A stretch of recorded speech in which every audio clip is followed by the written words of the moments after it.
Hello friends, welcome to our channel Technical Centre. मैंने पिछले दिन एक वीडियो अपलोड किया था जो पॉलिटेक्निक में जितने भी हमारे दोस्त पढ़ रहे हैं जो सिविल इंजीनियरिंग ब्रांच से जुड़े हुए हैं उनके रिगार्डिंग मैंने सॉइल मैकेनिक सब्जेक्ट स्टार्ट किया था। और उस सॉइल मैकेनिक सब्जेक्ट में मैंने एक वीडियो लिया है, एक वीडियो लेक्चर मतलब पढ़ाया है जिसमें मैंने सॉइल मैकेनिक्स का इंट्रोडक्शन दिया है। आज अगर मैं सबसे पहले मैं आपको बता दूं कि अगर आप उस वीडियो को नहीं देखे हैं तो यहाँ पर आई बटन पर जाकर आप उस वीडियो को देख सकते हैं। आइए मैं आज उसका सेकंड पार्ट स्टार्ट कर रहा हूँ जो हमारे सॉइल मैकेनिक्स का इंट्रोडक्शन का सेकंड पार्ट है। मैंने कल ये बता दिया था कि सॉइल क्या होता है, सॉइल का इंपॉर्टेंस क्या है हमारे सिविल इंजीनियरिंग में, सॉइल को कितने तरीके से हम लोग स्टडी करते हैं। फिर मैंने ये बोला था कि सॉइल का फॉर्मेशन कैसे होता है। देखिए, सॉइल के फॉर्मेशन में मैंने बताया था कि सॉइल का फॉर्मेशन एक जियोलॉजिकल प्रोसेस होता है। जियोलॉजिकल प्रोसेस मतलब भी होता है जब से एक प्रोसेस स्टार्ट हुआ फिर वापस वो प्रोसेस रिपीट हो रहा है, ठीक है। तो उसमें मैंने बताया था कि सॉइल के फॉर्मेशन में 4 इंपॉर्टेंट स्टेजेस होते हैं। सबसे पहले रॉक्स का इरोजन होगा या उसको हम लोग वेदरिंग ऑफ रॉक्स बोलते हैं। उसके बाद वो रॉक्स ट्रांसपोर्ट भी कर सकती है, ट्रांसपोर्ट नहीं भी कर सकती है, ये सेकंड है। दूसरा है, थर्ड है तुम्हारा आपका इसमें है डिपोजिशन होगा। और डिपोजिशन होने के बाद वो जहां पर डिपोजिट होगा वहां पर फिर वो डिपोजिट होते थे वापस से एक ऊंचा स्ट्रक्चर या अपहीवल बनाएगा, फिर से उसका वेदरिंग या इरोजन होगा और फिर से इसे ये प्रोसेस लगातार चलता रहेगा। जैसे मैंने आपको देखिए, मैं आप स्टार्ट करता हूं। मैंने यहाँ पे एक डायग्राम बनाया है, इसको समझिए। जैसे मान लेते कि कोई रॉक है, ठीक है। अब इस रॉक का इरोजन हुआ है या वेदरिंग हुआ है। वेदरिंग होने के बाद ये रॉक छोटे छोटे टुकड़ों में टूटने के बाद ये ट्रांसपोर्ट हुआ, ठीक है। अब ये ट्रांसपोर्ट होते होते कहीं ना कहीं जाकर डिपोजिट होगा ही होगा, एनर्जी जमा तो होगा। अब ये डिपोजिट हुआ, अब जब ये बहुत ज्यादा अमाउंट में धीरे धीरे धीरे धीरे करके डिपोजिट होगा तो धीरे करते करते फिर से एक अपहीवल बनाएगा, यानी फिर से एक बड़े रॉक का फॉर्मेशन करेगा और फिर से ये रॉक का फिर से इरोजन होगा। तो वापस ये प्रोसेस लगातार चलता रहेगा। इसी को हम लोग बोलते हैं जियोलॉजिकल प्रोसेस। और इस डायग्राम के हेल्प से हम बहुत आसानी से समझ सकते हैं कि क्या होता है। अब देखिए, सबसे पहले इंपॉर्टेंट बात यह है कि सॉइल के इरोजन, सॉइल के फॉर्मेशन में 2-3 बातें तो बहुत इंपॉर्टेंट हो जाती है। एक तो इरोजन, जिसको हम लोग वेदरिंग बोलते हैं, रॉक का वेदरिंग होना, रॉक का टूटना फूटना, ठीक है। उसके बाद ट्रांसपोर्टेशन होना, उसके बाद डिपोजिशन होना, उसका अपहीवल होता है। देखिए, हमारे लिए ये तीनों बहुत इंपॉर्टेंट है। तो सबसे पहले हम लोग इरोजन समझते हैं। देखिए, इरोजन जो है यानी रॉक, पत्थर टूटे फूटेगा। अब पत्थर टूटे फूटेगा तो उसके टूटने फूटने के पीछे 2 इंपॉर्टेंट फैक्टर हो सकते हैं। या तो उसका फिजिकली वेदरिंग हो सकता है, यानी फिजिकली फॉर्म में टूटेगा फिजिकली, या उसका किसी केमिकल वेदरिंग हो सकता है, ठीक है। तो फिजिकल वेदरिंग और केमिकल वेदरिंग 2 टाइप की वेदरिंग हो सकते हैं रॉक्स में, ठीक है। तो सबसे पहले हम समझते हैं फिजिकल वेदरिंग क्या होता है। देखिए, फिजिकल वेदरिंग में रॉक जो होता है, देखिए अगर रॉक, ये मैं ऐसा बोलूं कि ये कोई रॉक है, ये कोई पत्थर है, ठीक है। इस पत्थर में क्या होगा, ये किसी न किसी फिजिकल फोर्स के कारण टूटेगा, छोटे छोटे टुकड़ों में टूटेगा। मान लेते छोटे छोटे टुकड़ों में टूटा, ठीक है। अब देखिए ये क्या हो सकता है, फिजिकल कौन कौन से फोर्स काम कर सकते हैं। देखिए, हो सकता है कि टेम्परेचर चेंज हो, उसके कारण से रॉक में कुछ क्रैक्स डेवलप हो जाए। टेम्परेचर चेंज हो, उसके कारण से रॉक्स में कोई क्रैक डेवलप हो जाए, ठीक है। या वेजिंग एक्शन हो। वेजिंग एक्शन, वेजिंग एक्शन का मतलब होता है, मैं बता देता हूं, वेजिंग एक्शन ऑफ आइस हो। जैसे कई बार आप लोग देखते हैं कि रॉक्स में बहुत सारे क्रैक्स होते हैं, उस क्रैक्स में उसके वाटर का, उस पोर्स से होते हुए वाटर का फ्लो हो जाए, ठीक है। या किसी कोल्ड क्लाइमेट में बहुत ज्यादा उस पर फ्रॉस्टिंग हो, उसके कारण से भी रॉक टूट सकते हैं, ठीक है। इसके अलावा थर्ड रीजन ये हो सकता है स्प्रेडिंग ऑफ रूट्स हो जाए। स्प्रेडिंग ऑफ रूट्स, देखिए अगर पेड़ पौधे नीचे में अगर अपने रूट को बढ़ाएंगे तो ऊपर के लेयर पर उसका इफेक्ट पड़ेगा। ऊपर में अगर रॉक्स है तो रॉक्स भी क्रैक्स होंगे। जब रॉक्स क्रैक होंगे तो छोटे छोटे टुकड़ों में बटेंगे तो उसको हम लोग वेदरिंग बोल देते हैं। तो वो भी फिजिकल वेदरिंग हो सकता है, ठीक है। तो फिजिकल वेदरिंग के पीछे 2-3 इंपॉर्टेंट फैक्टर है, जैसे टेम्परेचर चेंज हो सकता है, वेजिंग एक्शन ऑफ आइस हो सकता है, वाटर का नहीं उससे पोर से होता हुआ पास करना, या स्प्रेडिंग ऑफ रूट्स हो सकता है, ठीक है। अब देखिए, फिजिकल वेदरिंग के थ्रू जो सॉइल बनता है, ठीक है, इस सॉइल की कुछ प्रॉपर्टीज होती हैं, ठीक है। क्या प्रॉपर्टीज होती हैं? अच्छा मुझे ये बताइए कि देखिए, रॉक जो होता है वो उसके अंदर किसी न किसी मिनरल का कंपोजिशन हो सकता है, किसी न किसी मिनरल से तो बना हुआ हो सकता है। तो क्या मुझे एक बात बताइए, फिजिकल वेदरिंग अगर होगा तो क्या रॉक की मिनरल्स की जो कंपोजिशन है वो चेंज होगी? ऑब्वियसली नहीं चेंज होगा। क्यों चेंज होगा? जब यहां पर कोई केमिकल एक्शन हुआ ही नहीं, यहां पर कोई केमिकल एक्स्ट्रा ऐड हुआ ही नहीं, ओनली फिजिकली हो रहा है। ऐसे सिंपल बात है, अगर आप किसी ऑब्जेक्ट को आप तोड़ के हाथ से या हैमर से मार के तोड़ के उसको छोटा छोटा करेंगे तो अंदर का कंपोजिशन थोड़ी चेंज होगा, नहीं चेंज होगा जब तक आप उस पर कोई दूसरा केमिकल नहीं डालते हैं। इसका मतलब प्रॉपर्टीज में मैं यहां लिखता हूं, समझिएगा।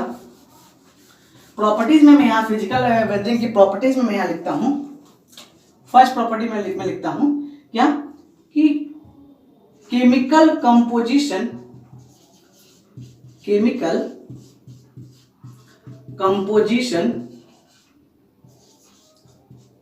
of the disintegrated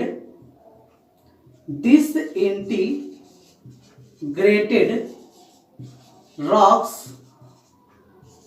are not changed।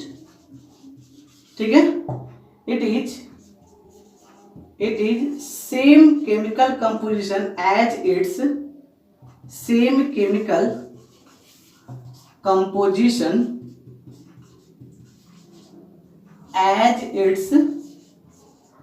parent rock मतलब जिससे वो टूटा है, बड़ा वाला रॉक, जो बड़ा रॉक जो है वो बड़ा रॉक जो है वो टूट के जो छोटे छोटे रॉक बना है तो उस बड़े वाले रॉक को हम लोग पैरेंट रॉक बोलते हैं। यानी कि chemical composition of the disintegrated rocks, यानी जो छोटे छोटे टुकड़ों में बटा हुआ टूटा हुआ रॉक है उसकी केमिकल कंपोजिशन चेंज नहीं होगी, वो किसके जैसा होगी? बिल्कुल उसके पैरेंट रॉक जैसा। सिंपल सा बात है, जब यहाँ कोई केमिकल एक्शन हुआ ही नहीं तो आप तो ये बोल ही नहीं सकते हैं ना कि जो पैरेंट रॉक बड़ा वाला पत्थर टूट कर जो छोटा छोटा पत्थर बना है इसकी कंपोजिशन कैसे चेंज हो सकती है? सिंपल सा बात है, चेंज नहीं होगा। ठीक है, देखिए इस फिजिकल वेदरिंग के थ्रू जो रॉक बनता है जनरली वो कोर्स ग्रेन रॉक बनता है या कोर्स ग्रेन सॉइल बनता है। रॉक नहीं बोलेंगे, सॉइल बोलेंगे, है ना। तो मैं सेकंड पॉइंट में लिख सकता हूं कि course grand soil are formed by physical weathering।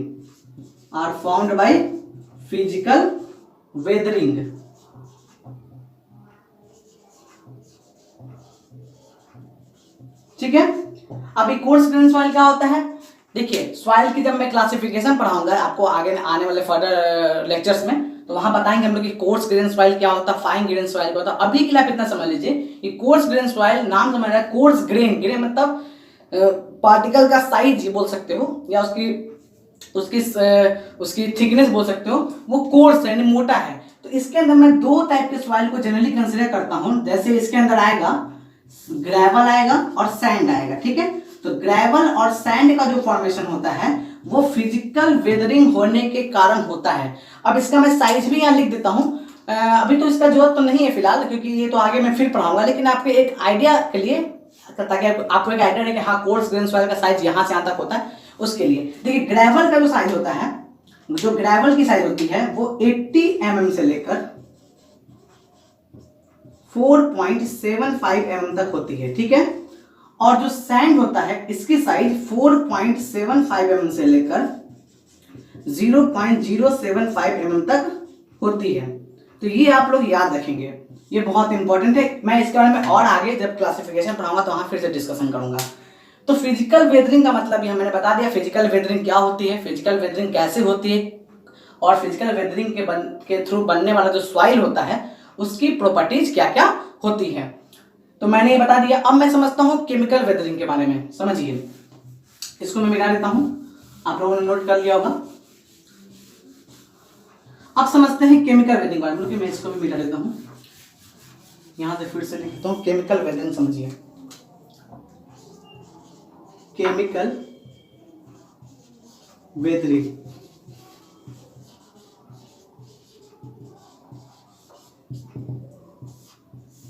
Chemical weathering के बारे में मैं आपको समझाता हूं। देखिए केमिकल वेदरिंग में नाम से में आ रहा है, जैसे अभी मैंने फिजिकल वेदरिंग की बात किया है, तो फिजिकल वेदरिंग में क्या होता है कि जितने भी रॉक्स जो हैं वो टूटते हैं तो किसी न किसी फिजिकल फोर्स के कारण टूटते हैं। जैसे टेम्परेचर में चेंज हो गया या फिर वेजिंग एक्शन हो रहा है आइस का, उसके पोर्स के थ्रू वाटर का फ्लो हो रहा है, या स्प्रेडिंग ऑफ रूट्स हो रहा है, पेड़ पौधे का जो जड़ें हैं वो अगर बढ़ रही हैं, इसी कारण से होता है। ठीक है, तो मैं यहाँ पर समझता हूँ केमिकल वेदरिंग फिर क्यों हो रहा है। ठीक है, देखिए केमिकल वेदरिंग नाम से मैं केमिकल वेदरिंग के होने के पीछे कोई ना कोई केमिकल रिएक्शंस काम कर रहे होंगे। रॉक्स के ऊपर हमारे कोई ना कोई टाइप के केमिकल रिएक्शंस हो रहे होंगे, जिस कारण से जो केमिकल वेदरिंग है वो होता है। ठीक है, अब देखिए केमिकल वेदरिंग का मतलब होता है disintegration of rocks, disintegration of rocks by the chemical reaction, यानी कि जब पत्थरों का डिसइंटीग्रेशन यानी पत्थरों का वेदरिंग या रॉक्स का वेदरिंग जब केमिकल रिएक्शंस के थ्रू होगा तो हम लोग बोलते हैं कि उस रॉक का केमिकल वेदरिंग हो रहा है या केमिकल इरोजन हो रहा है। ठीक है, अब चलते मैं आगे समझता हूं कि केमिकल वेदरिंग में कौन कौन से प्रोसेस आ सकते हैं जो केमिकल वेदरिंग को कराने के लिए रिस्पॉन्सिबल होंगे। ठीक है, चलिए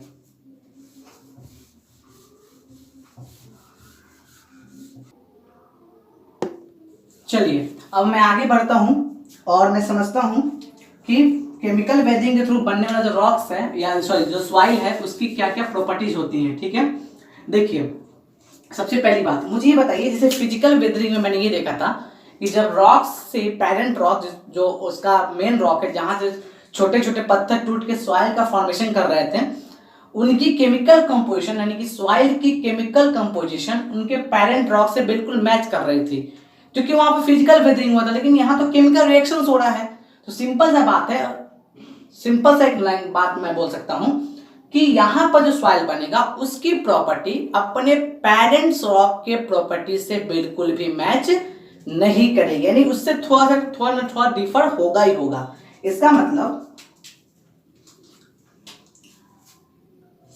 the soil formed does not have the same chemical properties of its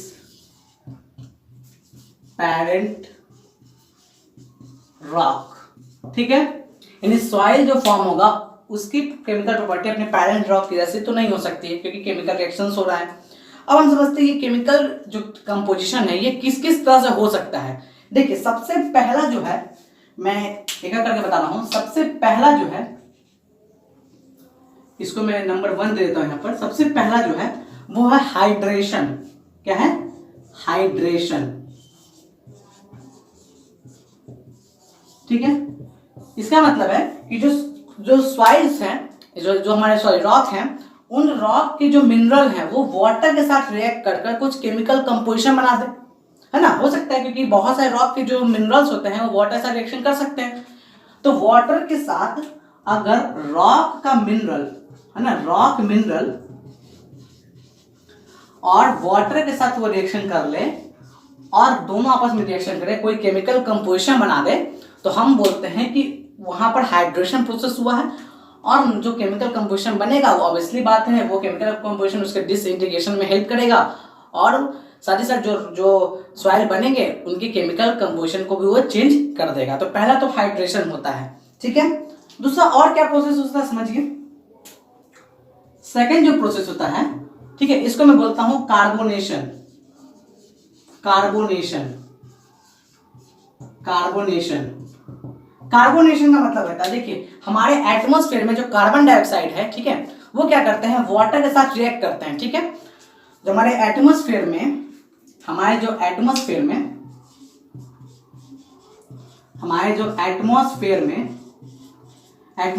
जो CO2 है, जो एटमॉस्फेयर में CO2 है, वो क्या करता है, वाटर के साथ यानी H2O के साथ क्या करता है, रिएक्ट करता है और रिएक्ट करके कार्बोनिक एसिड बनाता है। क्या बनाता है? Carbonic acid. ठीक है, और ये कार्बोनिक एसिड क्या करते हैं, फिर क्या करते हैं कार्बोनिक एसिड, जैसे हमारे एटमॉस्फेयर में जो CO2 प्रेजेंट है फ्री एटमॉस्फेयर में, वो वाटर के साथ रिएक्ट किए तो कार्बोनिक एसिड बना। अब वो कार्बोनिक एसिड जब किसी रॉक से रिएक्शन करते हैं, जब किसी रॉक के कांटेक्ट में आते हैं, तो उस रॉक के अंदर जो मिनरल्स होते हैं वो इस कार्बोनिक एसिड से रिएक्ट कर जाते हैं, ठीक है। और रिएक्शन करने के बाद एक केमिकल रिएक्शन होता है जिसको हम लोग कार्बोनेशन प्रोसेस बोलते हैं। इसके हेल्प से वे वो रॉक फिर डिसइंटीग्रेट हो जाते हैं छोटे छोटे रॉक्स में और सॉइल का फॉर्मेशन कर देते हैं। यानी कि ये जो कार्बोनिक एसिड है ये फर्दर क्या होगा, रिएक्ट विथ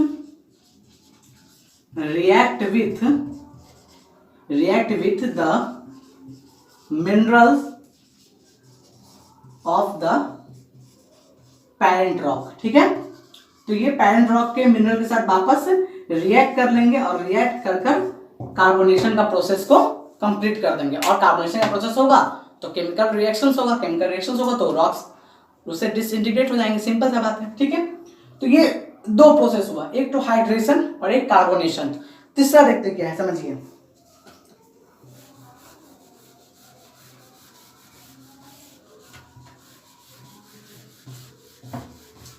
तीसरा है बहुत सिंपल है, जो बहुत टफ नहीं है, ये बहुत सिंपल टॉपिक है। तीसरा जो है उसका नाम है ऑक्सीडेशन।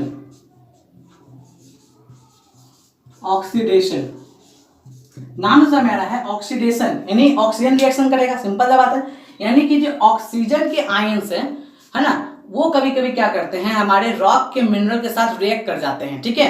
और रॉक के मिनरल के साथ रिएक्ट कर ऑक्सीडेशन का प्रोसेस करते हैं। ये सिंपल वैसे ही आप समझते हैं, जैसे रस्टिंग ऑफ स्टील या रस्टिंग ऑफ आयरन, आप समझते हैं ना, रस्टिंग ऑफ आयरन, जंग लगना, उसी टाइप के। अगर मान लीजिए ये रॉक है हमारा, अब ये रॉक है हमारा, मान लेते हैं ये, ठीक है। अब ये एटमॉस्फेयर, यहाँ पर जो ऑक्सीजन है वो इनके कांटेक्ट में आ रहे हैं, बार बार इनके कांटेक्ट में ऑक्सीजन आ रहा है, ठीक है। तो क्या करेंगे, इसके ऊपर रस्टिंग टाइप का, जैसे आप लोहे में देखते होंगे रस्टिंग में जंग लगता है तो ऊपर रेड टाइप का हो जाता है, ब्राउन टाइप का, उस टाइप का इसके ऊपर क्या करेंगे, लेयर टाइप का करते चले जाएंगे, ठीक है। तो यानी ऐसा समझ सकते हैं आप, सिंपल लैंग्वेज में ऐसा समझ सकते हैं कि और रॉक पर जंग लग गया है, तो ये क्या होंगे, फिर रॉक का जो कैपेसिटी है वो थोड़ा सा कमजोर हो जाएगा, वो टूट जाएगा। तो ये भी एक प्रोसेस है जिसमें होता क्या है कि जो ऑक्सीजन के आयंस हैं, ऑक्सीजन के जो आयंस हैं वो क्या करते हैं, रिएक्ट कर जाते हैं रॉक मिनरल के साथ, ठीक है। तो रॉक मिनरल के साथ जब रिएक्ट कर जाते हैं तो वो ऑक्सीडेशन का प्रोसेस कहलाता है, ठीक है। अब आगे समझते हैं, फोर्थ नंबर को मैं समझता हूं, इसको समझते हैं।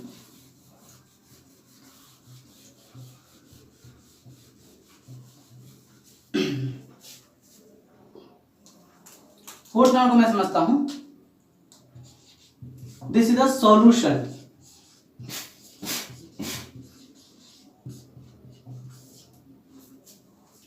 सॉल्यूशन, ठीक है। अब समझिए सॉल्यूशन में क्या होता है, कई बार क्या होते हैं कि रॉक्स जो होते हैं वो वाटर के साथ सॉल्यूशन बना, रॉक के जो मिनरल्स होते हैं बेसिकली वाटर के साथ क्या करते हैं, सॉल्यूशन बना देते हैं। यानी वाटर के साथ वो आराम से घुल सकते हैं और वो घुल कर एक नया केमिकल कंपोजिशन बना देते हैं, जो केमिकल कंपोजिशन उस रॉक के डिसइंटीग्रेशन में उनको हेल्प करता है, ठीक है। तो ये हमारा सॉल्यूशन हो जाता है। यानी कि रॉक के मिनरल, मैं लिख देता हूं थोड़ा सा इसको शॉर्ट में, कि जो रॉक के मिनरल होते हैं, रॉक के मिनरल होते हैं वो क्या करते हैं, वाटर के साथ मिलकर क्या बनाते हैं, वाटर के साथ मिलकर क्या बनाते हैं, सॉल्यूशन बना देते हैं, ठीक है। देखिए अभी मैं आपको बता देता हूं सॉल्यूशन, और अभी मैंने फर्स्ट में जो बताया था हाइड्रोलाइसिस, है ना, तो हाइड्रेशन इसको बोलते हैं हम लोग, उस दोनों में आप कंफ्यूज मत होगा, वहां पर रिएक्शन हो रहा है, यहाँ पर वाटर के साथ उसका मिनरल सॉल्यूशन बना दे रहे हैं, दोनों में अंतर है। तो ये भी हमारा एक तरीका है केमिकल डिसइंटीग्रेशन होने का या केमिकल वेदरिंग होने का, ठीक है। लास्ट इसके बाद मैं समझता हूं, एक और बचा हुआ हमारा,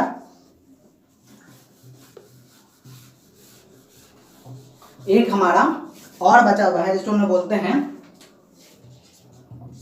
हाइड्रोलाइसिस। हाइड्रोलाइसिस बोलते हैं। देखिए हाइड्रोलाइसिस का मतलब समझ में आना है, देखिए हाइड्रो मतलब वाटर, लाइसिस मतलब होता है ब्रेक डाउन होना, यानी आयंस के फॉर्म में। जब वाटर के आयंस H+, क्योंकि हमें पता है वाटर का फॉर्मूला क्या होता है, H2O होता है, तो वो क्या होंगे, उसके एक आयन H+ में ब्रेक होगा, एक आयन OH- में ब्रेक होगा, ठीक है, समझ आया तुम्हें। तो ये जो आयन है H+, ये क्या करते हैं कि जो भी रॉक के मिनरल है उनमें जो भी कैल्शियम या पोटेशियम जो भी आयन जो प्रेजेंट होते हैं उसको क्या करता है, ये रिप्लेस कर देता है उसमें से, ठीक है। उसको ये आयन उस मिनरल के साथ रिएक्ट कर जाते हैं और उस मिनरल में अगर कैल्शियम या पोटेशियम कुछ भी प्रेजेंट है जो कटायन के फॉर्म में प्रेजेंट होते हैं, ठीक है, जो कटायन, जो कि पॉजिटिव है तो कटायन नहीं बोलेंगे, जो कटायन के फॉर्म में प्रेजेंट होते हैं उसको क्या करता है, ये रिप्लेस कर देता है, ठीक है, और रिप्लेस करके एक नया केमिकल कंपोजिशन बना देता है, जिसके कारण से रॉक का डिसइंटीग्रेशन स्टार्ट हो जाता है। तो ये 5 इंपॉर्टेंट प्रोसेसेस थे जिसके हेल्प से केमिकल डिसइंटीग्रेशन ऑफ रॉक होता है, ठीक है। अब समझते हैं इस बात को, अब आगे थोड़ा सा समझिए। ये तो 5 प्रोसेस हो गए। अब समझिए, जैसे ही एक सेकेंड इसका इंपॉर्टेंट पॉइंट मैंने नोट करके लिख देता हूं, यहां समझिएगा कि जब केमिकल डिसइंटीग्रेशन होगा रॉक का, जब रॉक का केमिकल डिसइंटीग्रेशन होगा तो उस केमिकल डिसइंटीग्रेशन के समय में हमें पता है केमिकल कंपोजिशन चेंज हो रही है।